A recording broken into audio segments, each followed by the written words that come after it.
Bonjour.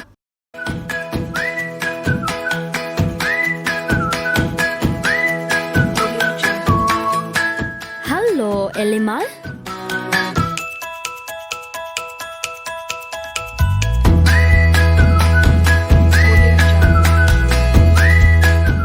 Annyeonghaseyo yorobun.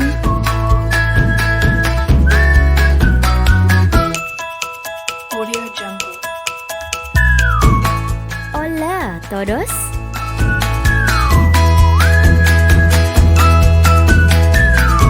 Audio Jungle. Konnichiwa.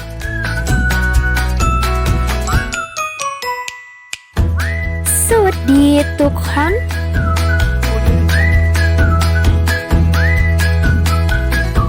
大家好. Hai semuanya. Kami dari kelompok 1. Mata kuliah Ilmu Negara.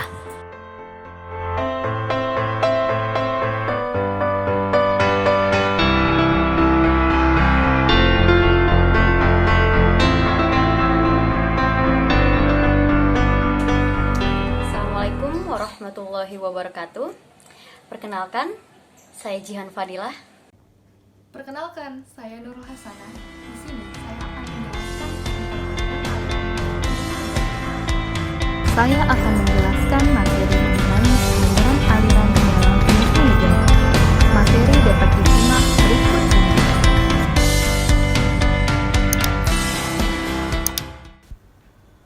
Pada kesempatan kali ini, saya akan menjelaskan tentang beberapa aliran-aliran dalam ilmu negara. Plato telah menulis dalam bukunya Politeia tentang bagaimanakah corak negara yang sebaiknya atau bentuk negara yang bagaimanakah yang ideal. Pada zaman Plato, ilmu negara merupakan cakupan dari seluruh kehidupan yang meliputi polis atau negara kota.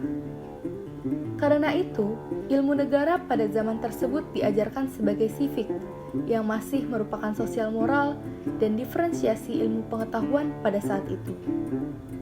Di dalam bukunya diterangkan sekaligus tentang kota atau polis dan tidak diterangkan apa yang dimaksud dengan negara dan hanya menggambarkan dalam bentuk ideal.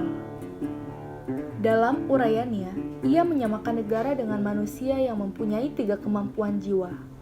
Di antaranya, yang pertama adalah kehendak, yang kedua ada akal pikiran, dan yang ketiga perasaan. Sesuai dengan 3 kemampuan jiwa tersebut, maka di dalam negara juga terdapat 3 golongan masyarakat yang memiliki kemampuan masing-masing. Golongan pertama disebut golongan yang memerintah, yang merupakan otaknya di dalam negara. Golongan kedua adalah golongan ksatria atau prajurit, yang bertugas menjaga keamanan negara yang disamakan dengan hasrat manusia. Dan golongan yang ketiga adalah golongan rakyat biasa yang disamakan dengan perasaan manusia. Paham dari Plato hanya angan saja, dan ia sadar bahwa negara semacam itu tidak mungkin terjadi di dalam kenyataan karena sifat manusia itu sendiri tidak sempurna. Selanjutnya, ia membentuk suatu negara yang maksimal dapat dicapai, yaitu disebut dengan negara hukum. Dengan negara hukum, semua orang tunduk terhadap hukum, termasuk juga dengan penguasa atau dengan raja.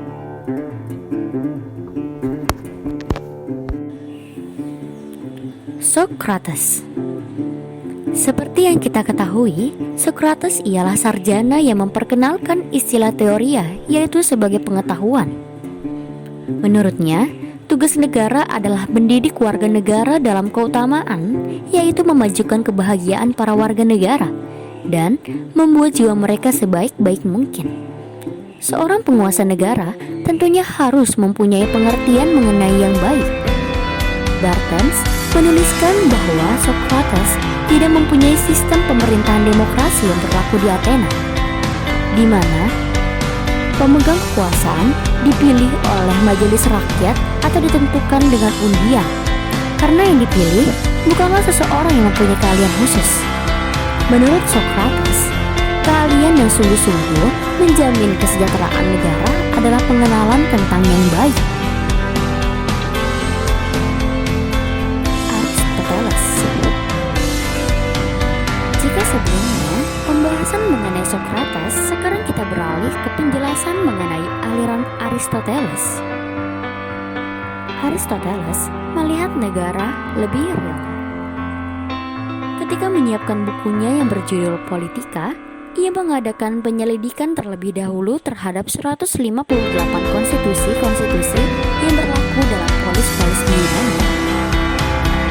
Suatu bukti bahwa ia telah meninggalkan cara bekerja dari gurunya, yaitu mempergunakan metode deduktif dan metode empiris.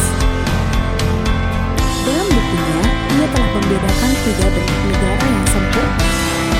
Tugas negara adalah menyelenggarakan kepentingan umum, akan tetapi kenyataan yang ada ialah bentuk kemerosotan karena penyelewengan pihak penguasa.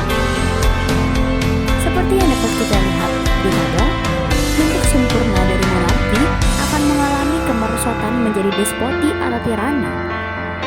Kemudian bentuk sempurna dari aristokrasi juga akan mengalami bentuk kemerosotan berupa oligarki atau plutokrasi.